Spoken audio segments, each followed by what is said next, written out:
Mitch and I spoke to the boys yesterday a little bit about the college recruiting process, and you know, while I don't have children of my own, I know how middle school and high school boys communicate. I'm sure if you asked how it went, you probably got a bunch of one-word answers. So this information is probably more applicable for you guys. You guys mind just coming a little closer? We don't fight, I promise. So this information is definitely more applicable for your guys' ears. So let me start by saying that I come from a place, and as does Mitch, you know, we come from a place where we believe lacrosse should be used as a vehicle to really get into the best school possible. So when we look at the college process, first and foremost, academics are the most important thing. So that's the place from which we come. Just so we're kind of telling you guys all of our biases up front. So starting from that point, really it's important for you guys to talk with your sons about what type of schools they want to go to. And really you need to understand that growing up in Ottawa, I don't know if you live in an urban setting or a rural setting or a suburban setting, they don't know what this big world is outside of that. At least I didn't when I was going through this process. So it was really important for me to get out and to look at schools in order to get a better feel for the type of environment that I wanted. You know, it's a whole different ball of wax going to school in downtown Philadelphia, Pennsylvania, versus going to Penn State out in Happy Valley.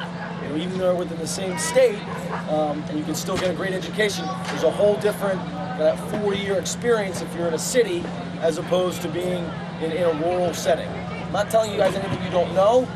I don't think they know where they want to be for 4 years, and a lot of times they think they do, and then they go there, and reality and their expectations kind of don't always match up. So the biggest thing is to kind of hone in and talk to your sons about what do you want the next 4 years of your life to look like? Or what type of school do you want to go to? Do you want to go to a big school? You know, a lot of them think it's really cool to go and watch college football. Well, if you go to an American institution like Ohio State, it's got a big football program. You know, there's 50,000 students. They are one of 50,000. Whereas if they go to a Division III school down the road, they're one of 5,000. So it's just a totally different educational experience as far as having smaller classrooms, precepts, study rooms, that you're having a one-on-one relationship with your professors and TAs. Whereas if you go to Ohio State and you're one of 50,000, you're a number, you're a barcode, right? You're not kind of more so than having that relationship.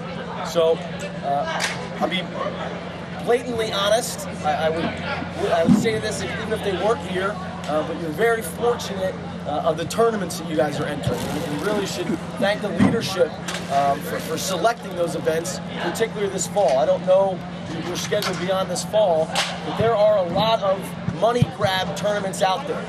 There's a lot of tournaments in the States that promise a lot and don't deliver.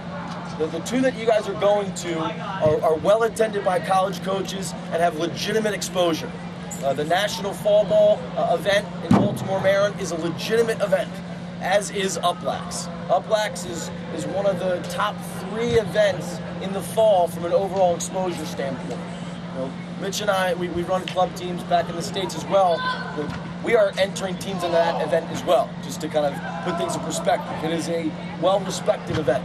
So a lot has been made about the recruiting process being sped up. The biggest thing that you guys can do, all right, is leading up to that event is to have that conversation with your son, identify some schools that are kind of in his wheelhouse, and if you're early, kind of, and I'm going to screw this up, but like 9th or 10th grade, what do we call that again? JV. Okay? You want to cast as wide of a net as possible. Okay, so as wide of a net as possible, and then as you get older, that should kind of hone in on about a dozen schools that you're looking at. But early on, reach out to a whole bunch. Anything that kind of your son thinks he'd be interested in, reach out to that coach, and you want to let that coach know that you're coming to this event. You're going to be at the National Fall Ball, and you're going to be at UPLAX. If you have any sort of information, pass that along as well. around GPA, SATs, ACTs, anything you can provide from an academic standpoint, pass that along. Also, obviously, you got to let them know, what team you're on, what number you're going to wear. As crazy as that sounds, a lot of times that kind of slips through the cracks. So reach out to the college coaches in advance of that. Let them know what your schedule is, all that information, and then you want to follow up with them afterwards, particularly, obviously, if your son plays well. And then that'll kind of start the dialogue. And one thing Ryan's saying, reach out to him, tell him what number you are wearing, what tournaments you are playing in. The coaches want to recruit the kids. They don't want to recruit you guys as parents. As much as they may love you guys, they're not going to deal with you for 4 years. They're going to deal with your son. And every coach I've ever talked to says they're way more willing to recruit a kid who goes out on his own and reaches out to him and acts in a mature manner and shows that he's a kid who really wants to be there, as opposed to mom and dad who are in his ear left and right and calling him and emailing him all the time.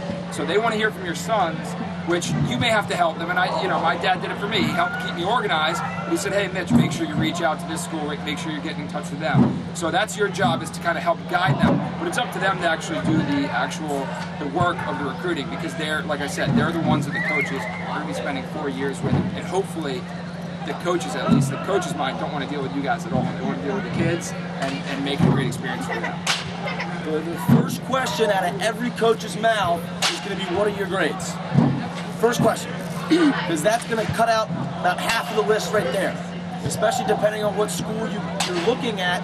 If you don't have the standardized GPA, SATs, all the necessary scores, you're done. You get crossed off and then go to the next player. It's that simple. So, I was telling them yesterday, the grades are going to open up a lot of doors.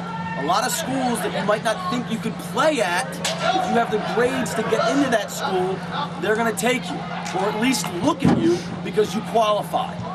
If you don't have the grades, they're not even going to waste their time looking. And I was kind of in that boat, in that it would have been a stretch for me to play at Cornell, but because I had really good grades and I could actually help the lacrosse coach by bringing me in, it freed up a little bit more wiggle room to bring in a lesser student and a better player. So if your son's a really, really good academic candidate for the school, that's going to help the lacrosse coach be like, okay, I'll get you in and we'll see if you can make the team, and then I can get in this stud who maybe has a 400 on his SAT.